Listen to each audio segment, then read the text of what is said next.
नमस्कार दोस्तों, अपठित गद्यांश वर्ल्ड में आपका स्वागत है।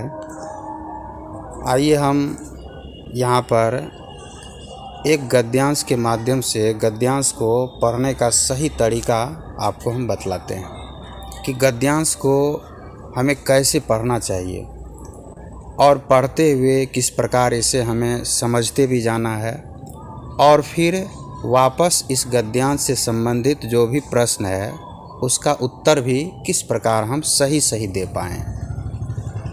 तो यहाँ पर हम देखें कि विद्यार्थी जीवन को मानव जीवन की रीढ़ की हड्डी कहे तो कोई अतिशयोक्ति नहीं होगी। विद्यार्थी जीवन को मानव जीवन की रीढ़ की हड्डी माना जाता है कि अगर रीढ़ की हड्डी मजबूत हो तो हम सही से खड़े रह सकते हैं। उसी प्रकार से अगर विद्यार्थी जीवन मजबूत हो जाए, विद्यार्थी जीवन को अगर मजबूत बना लेते हैं हम, तो हमारा जो पूरा जीवन है, संपूर्ण जीवन है, वो मजबूत हो जाता है। इस प्रकार विद्यार्थी जीवन को मानव जीवन की रीढ़ की हड्डी कहना कोई गलत नहीं होगा। विद्यार्थी काल में बालक में जो संस्कार पड़ जाते हैं, जीवन भर वही संस्कार अमिट रहते हैं। यानी विद्यार्थी जीवन में हमारे भीतर जो भी संस्कार विकसित होते हैं या जो संस्कार हमारे भीतर आ जाते हैं, वही संस्कार जो है जीवन भर बने रहते हैं। इसीलिए यही काल आधारशिला कहा गया है।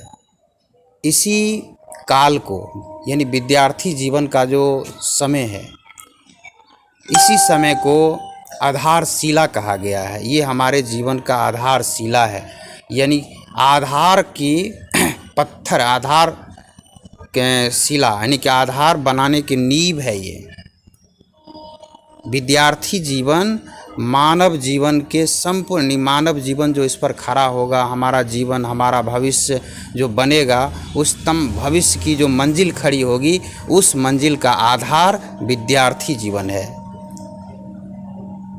यदि यह नींव दृढ़ बन जाती है, यह विद्यार्थी जीवन रूपी नींव जब दृढ़ बन जाती है तो जीवन सुदृढ़ और सुखी बन जाता है। यानी जीवन को सुदृढ़ और सुखी बनाना हो तो विद्यार्थी जीवन को सुदृढ़ बना लें। आपका विद्यार्थी जीवन अगर सुदृढ़ हो गया तो संपूर्ण जीवन आपका सुदृढ़ हो जाएगा, सुखमय हो जाएगा। यदि इस काल में बालक कष्ट सहन कर लेता है तो उसका स्वास्थ्य सुंदर बनता है। इस काल में विद्यार्थी जीवन में जो बालक कष्ट सहन कर लेता है उसका स्वास्थ्य सुंदर बनता है। यदि मन लगाकर अध्ययन कर लेता है तो उसे ज्ञान मिलता है, उसका मानसिक विकास होता है। जो बालक विद्यार्थी जीवन में दर्द झेलकर, कष्ट झेलकर विद्या अध्ययन कर लेता है, उसे ज्ञान मिलता है, उसका मानसिक विकास होता है। यदि वह मन लगाकर पढ़ता है तो मानसिक विकास होता है। जिस वृक्ष को प्रारंभ में सुंदर सिंचन और खाद मिल जाती है, आप देखेंगे कि जिस पौधे को आप लगाते हैं और उसे शुरुआत में, प्रारंभ के दिनों में अगर उसको सही से सिंचाई अगर हम करते हैं, सही से उसको खाद देते हैं, ये अगर उसको सही से मिल पाता है तो वह पुष्पित होता है, पल्लवित होकर संसार को सौरभ देने लगता है। वह पौधा समय के साथ, समय अंतराल में पुष्पित होता है, उन्हें उसमें पत्ते लगते हैं, उसमें फूल लगते हैं, फल लगते हैं और संसार को वह सुगंधित बना देते हैं। इसी प्रकार विद्यार्थी काल में जो बालक श्रम, अनुशासन, समय, नियमन, ये सब के साँचे में जो ढल जाता है, वह आदर्श विद्यार्थी बनकर सभ्य नागरिक बन जाता है। यानी आदर्श विद्यार्थी बनकर एक सभ्य नागरिक बन जाता है। तो विद्यार्थी जीवन में सबसे पहले हमें एक आदर्श विद्यार्थी बनकर उभरना है। जब हम आदर्श विद्यार्थी बन जाते हैं तो एक सभ्य नागरिक बनने में हमें देर नहीं लगती है। सभ्य नागरिक के लिए जिन जिन गुणों की आवश्यकता है उन गुणों के लिए विद्यार्थी काल ही तो सुंदर पाठशाला है। यानी सभ्य नागरिक बनने के लिए जिन जिन गुणों की आवश्यकता है, जिन गुणों की आवश्यकता है उन गुणों को विद्यार्थी काल में ही तो हम सीख सकते हैं, विद्यार्थी जीवन में ही सीख सकते हैं। उनके लिए विद्यार्थी जीवन ही बहुत सुंदर पाठशाला है। यहाँ पर अपने साथियों के बीच रहकर वे सभी गुण आ जाने आवश्यक है। यानी यहाँ पर अपने साथियों के बीच रहकर वे सभी गुण आ जाने आवश्यक है जिनकी कि विद्यार्थी को अपने जीवन में आवश्यकता होती है।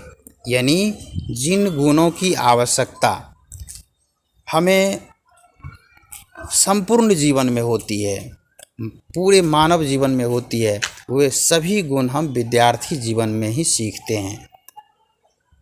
तो इस गद्यांश का जो केंद्रीय भाव है, आप इस गद्यांश को देखें। इस गद्यांश का केंद्रीय भाव है विद्यार्थी जीवन। इस गद्यांश की सभी पंक्तियाँ विद्यार्थी जीवन के केंद्र यानी विद्यार्थी जीवन के इर्द गिर्द ही घूम रही है। सभी का लक्ष्य विद्यार्थी जीवन ही है। यानी पूरी गद्यांश को आप देखेंगे तो गद्यांश एक ही जगह पर फोकस कर रही है, विद्यार्थी जीवन को फोकस कर रही है कि विद्यार्थी का जीवन मानव जीवन को बनाने के लिए कितना आवश्यक है। विद्यार्थी जीवन मानव जीवन का आधार है। इस आधार को मजबूत करने से संपूर्ण जीवन जो है मजबूत होता है, भविष्य उज्जवल होता है।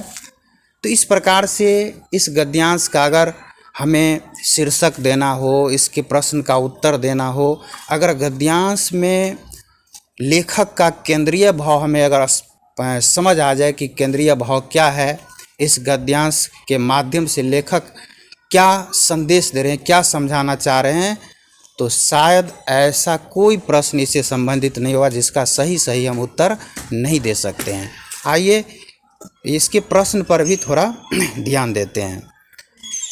तो यहाँ पर इसका प्रश्न है, मानव जीवन की रीढ़ की हड्डी विद्यार्थी जीवन को क्यों माना गया है?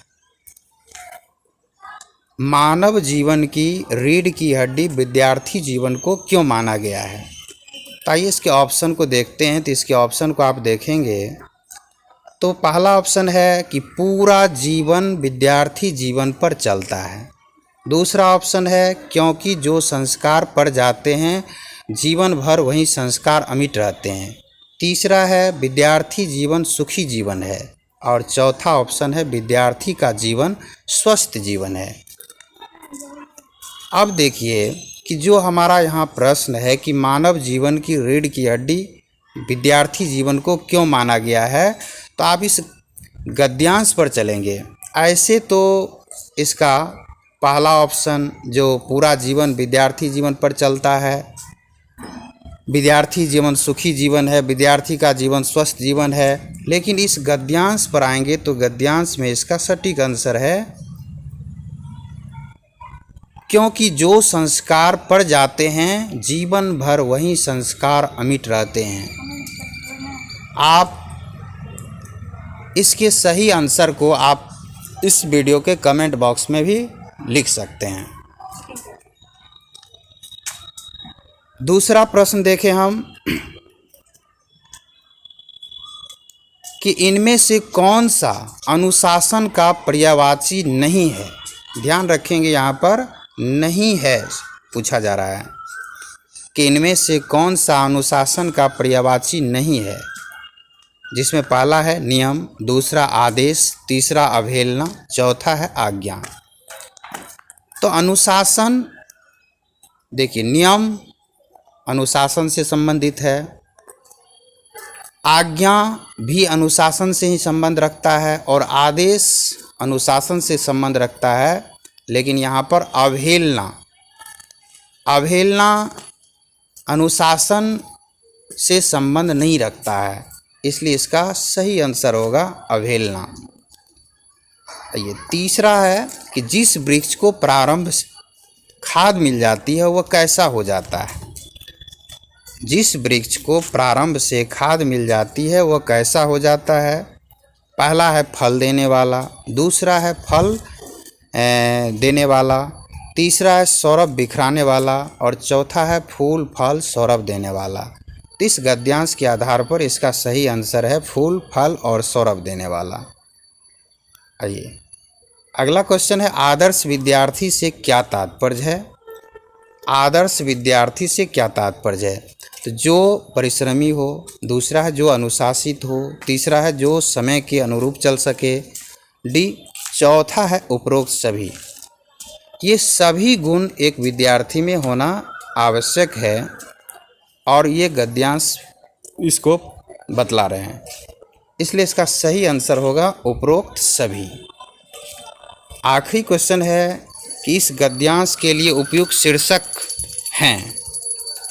पहला है आदर्श नागरिक, दूसरा है विद्यार्थी जीवन, तीसरा है सुखी जीवन, चौथा है मानसिक विकास। तो इस गद्यांश का मैं बताएं कि आपको कि यह गद्यांश का केंद्रीय भाव है विद्यार्थी जीवन। विद्यार्थी जीवन को फोकस किया गया है, विद्यार्थी जीवन को केंद्र मान करके सभी बातें इसमें बताई गई है। तो इसका सही और उपयुक्त और सबसे उपयुक्त शीर्षक होगा विद्यार्थी जीवन।